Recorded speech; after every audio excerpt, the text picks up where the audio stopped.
On disabilities for parents and professionals is coming up this Saturday. Joining me with more is program coordinator and proud parent advocate, Brittany Lynn Cruz. Thank you so much for joining me, Brittany. Thank you for having me here today. I'm very excited. We really do appreciate this. Yes. Definitely. Now, Parents Empowering Parents is a nonprofit, PEP for short.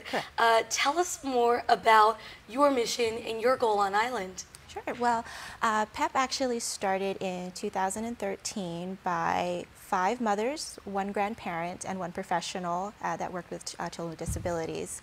And they saw that there was a dire need for access to special education, available resources, and frankly, adult life options for their children.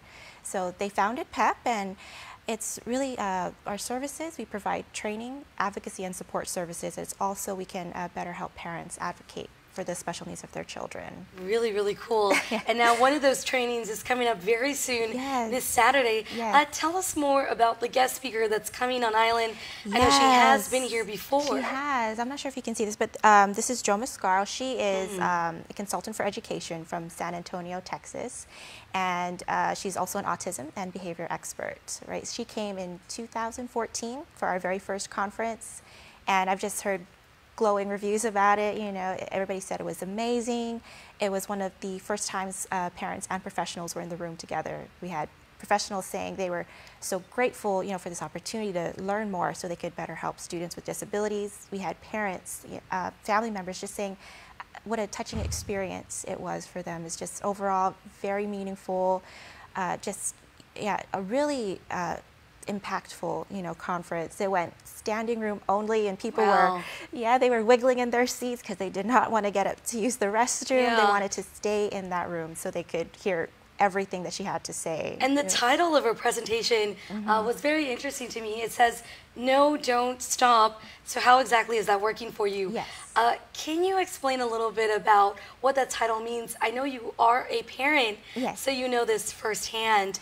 Yes, so well, this conference is actually open to parents and professionals, right? So what we're going to be talking about is techniques, right? How we can manage challenging behaviors. Let me just take a look at my notes here. So strategies to respond to challenging behaviors, behavior intervention practices. So professional development, they're actually going to learn to write behavior plans. This is in a separate training, and parents, they'll get to learn strategies to respond to the child. It's really so like we can help our children to self-regulate their behavior, And as you said, as a parent, like we have that firsthand, it's like, okay, I'm a new parent, what am I going to do? And, especially if you don't have any experience with, disabilities, it can be really overwhelming.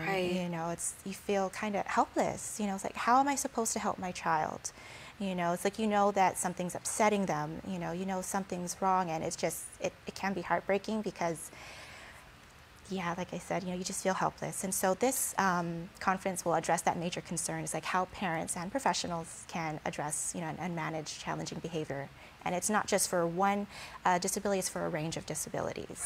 And from birth to adult as well, Really, really interesting stuff. And I know this topic is very personal to you. Do you mind sharing us, with us and with our viewers back home, a little bit about your journey and how you're able to deal and really challenge yourself to work better with your child? Well, when I first found PEP, it was in 2016, and I just had some concerns with my child. Like for me, I felt like I was doing something wrong as a parent, and it still gets me emotional. And we were just going through several things at the time, so I thought like, okay, maybe it was that, but then I spoke to some professionals, and one of the my family members actually, they encouraged me, it's like, okay, talk to PEP. So I talked to Miss Leone, and just listening to her and the other parents, like when we had parent support potlucks, just hearing their stories, like, okay, it's okay, you can do it, these are the people you need to talk to, get your child tested.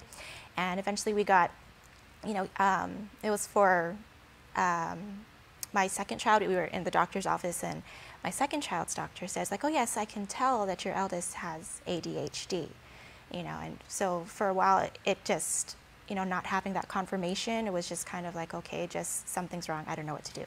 Right. And so people were telling me it was autism, and then but then I had him tested,